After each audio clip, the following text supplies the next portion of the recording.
Now, kicking off Women's History Month on this March 1st, and we want to turn now to Nightline co-anchor Juju Chang, who's going to give us a little history lesson on how it all grew into the celebration we now know today. It's March 1st, which marks the beginning of Women's History Month, a month-long celebration to honor women's often overlooked contributions to American history, like those of Elizabeth Blackwell, the first woman to officially become a doctor in the United States in 1849. Sojourner Truth, Susan B. Anthony, and Elizabeth Cady Stanton, all leaders in the women's suffrage movement. And Harriet Tubman, who led hundreds of enslaved people to freedom. But what's the history behind Women's History Month? It all began in 1978 with only a week-long celebration. It was organized by the Sonoma County Commission on Women. The week of March 8th was selected to correspond with International Women's Day, which had been celebrated around the world on March 8th since 1911.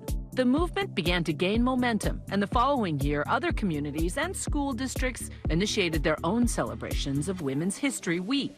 Then in 1980, the National Women's History Project lobbied for national recognition, and they were heard, because in February of that year, President Jimmy Carter issued the first proclamation, which declared the week of March 8th as National Women's History Week.